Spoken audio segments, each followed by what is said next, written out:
نماز کو چھوڑ کے اور دنیاوی منافع میں پڑ جانا، اس کی ممانعت ہے۔ یہ جو قرآن مجید کا کہ المال والبنون فتنہ، کہ تمہارے لیے تمہارا مال اور اولاد یہ ایک فتنہ ہے، تو یہ فتنہ ہے کہ جہاں مال کی محبت میں دین کے معاملات کو پیچھے چھوڑ دینا، اولاد کی محبت میں دین کے معاملات سے پہلوتہی کرنا، یا محرمات کو اپنے لیے جائز گردان لینا، یہ وہ اولاد، وہ مال، وہ فتنہ ہے۔ اور شاید موجودہ دور میں یہ جو مال اور اولاد فتنہ اگر تھوڑا سا ذہن دوڑائیں تو کیا یہ ہمیں پریکٹیکلی نظر نہیں آ رہا کہ جس اولاد کے لیے اتنے کچھ جرائم کیے وہ ماں کو دفنانے کے لیے نہیں آئے، اور اس مال کو بچانے کے لیے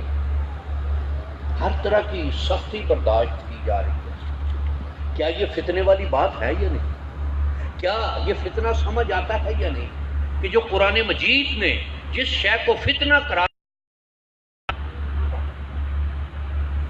اور ہمارے معاشرتی انداز میں کہ عزت سے بڑھ کر کوئی شے نہیں ہے، لیکن کیا اس معاملے میں عزت سے زیادہ مال عزیز نہیں ہو گیا ہوا؟ اور کیا یہ معاملے نظر نہیں رہا کہ عزت گئی بھاڑ میں، پیسہ نہیں آنا چاہیے، اور ایک وہ جو کہ چمڑی جائے دمڑی نہ جائے، تو کیا یہ اٹھا کے لے آیا؟ ایک مولانا صاحب بھی وہاں تشریف فرما تھے، بابا حضور نے سورہ فاتحہ 3 دفعہ پڑھ کے اس پر پھونک ماری، اس ڈھیلے مٹی کے وہ سونا بن گئے۔ مولانا نے یہ کہ لو بھئی یہ نسخہ تو ہاتھ آ گیا، گھر گئے، جا کے وضو کیا، بیوی کو کہا کہ جا یہ لو کے لے کر آ مٹی کے ڈھیلے، آج ایک نسخہ لے کر آیا ہوں میں۔ ساری رات سورہ فاتحہ پڑھ کے ڈھیلوں پر پھونکے مار کرے، وہ مٹی کے ڈھیلے ہی رہے۔ صبح بابا حضور کی خدمت میں پیش ہوئے اور شکایت کی کہ جی یہ کیا معاملہ ہوا، آپ نے 3 دفعہ سورہ فاتحہ پڑھ کر مٹی کے ڈھیلوں پر پھونک ماری اور وہ سونے کے بن گئے۔ میں نے بھی وہی سورہ فاتحہ پڑھی ہے اور ساری رات پڑھتا رہا ہوں، پھونکے بھی مارتا رہا، وہ مٹی کی مٹی رہی۔ تو بابا حضور نے جو بات ارشاد فرمائی وہ یہ تھی کہ سورہ فاتحہ جو میں نے پڑھی اور جو تو نے پڑھی وہ ایک ہی ہے، لیکن اس سورہ فاتحہ کو پڑھنے کے لیے فرید الدین کی زبان چاہیے۔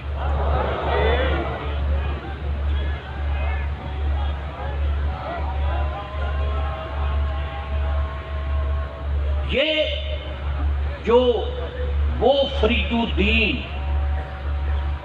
جو گنج شکر ہے، جو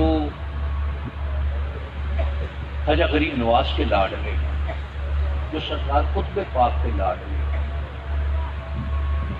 جو نظام الدین اولیاء محبوب الہی اور مخدوم صابر پاک کے مرشد ہیں، اور شاید بابا حضور کی ذات طریقت کی تاریخ میں واحد ذات ہے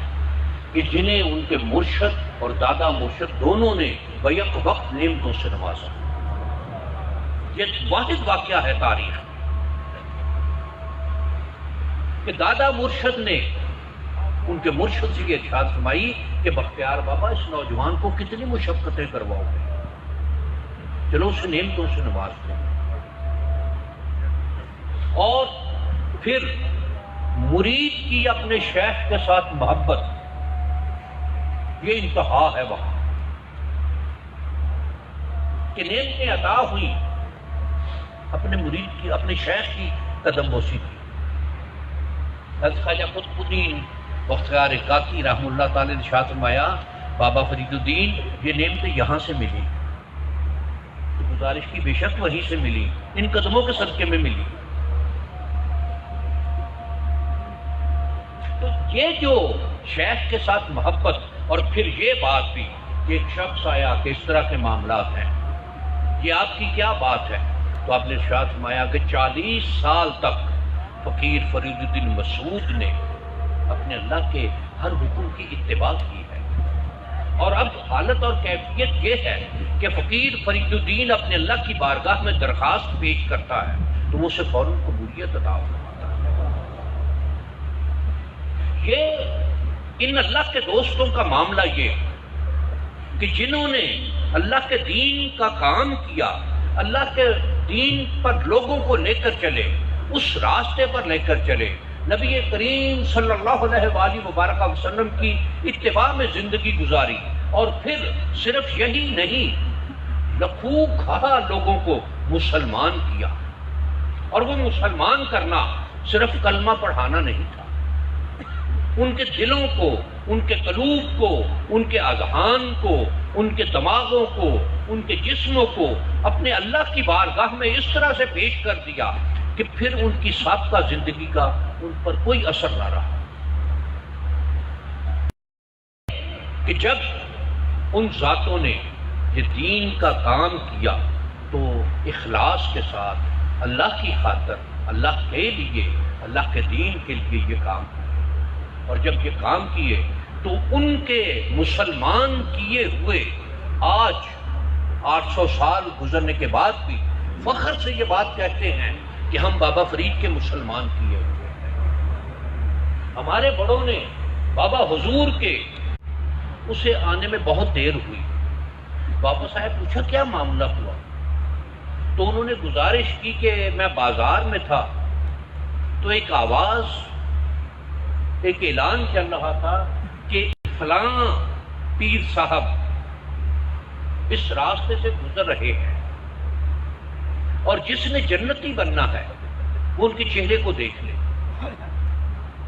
تو بابا حضور نے پوچھا کہ کیا تو نے دیکھا؟ اس نے کہا جی نہیں، میں نے تو اپنا رخ دیوار کی طرف کر لیا۔ کہ کیوں؟ دیکھیے مرید کیا ہونا چاہیے، مرید کیسا ہونا چاہیے، مرید کا شیخ کے ساتھ تعلق۔ تو انہوں نے جواب دیا کہ جو صرف میری ذمہ داری نہیں ہے، یہ دونوں کی ہے۔ میری ذمہ داری کہ میں آپ کو دین کے راستے کی، اللہ کے راستے کی، اللہ کے محبوب صلی اللہ علیہ وآلہ وبارک وسلم کے راستے کی نشاندہی کروں، اور آپ کی ذمہ داری یہ ہے کہ جو کوئی دین کی بات ہو، حق کی بات ہو، خیر کی بات ہو، بہتری کی بات ہو، بھلائی کی بات ہو، اس پر پورے طریقے سے عمل کرنا، یہ آپ لوگوں کی ذمہ داری ہے۔ اس میں موجودہ دور کے حوالے سے بہت سے لوگ، اور یہ بہت سے ایک بڑی کثیر تعداد آج کے دور میں رزق کی تنگی کا یہ شکایت کرتی ہے یا شکوہ کرتی ہے، اور ان میں بہت سے لوگ ایسے بھی ہیں کہ جو یہ کہتے ہیں کہ آمدنی ہے، پتہ ہے آمدنی ہے، لیکن وہ کہاں جاتی ہے، کہاں خرچ ہوتی ہے، اس کا پتہ ہی نہیں چلتا، برکت ہی نہیں ہے رزق۔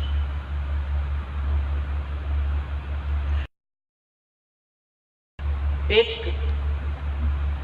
بات کہ نبی کریم صلی اللہ علیہ وآلہ وسلم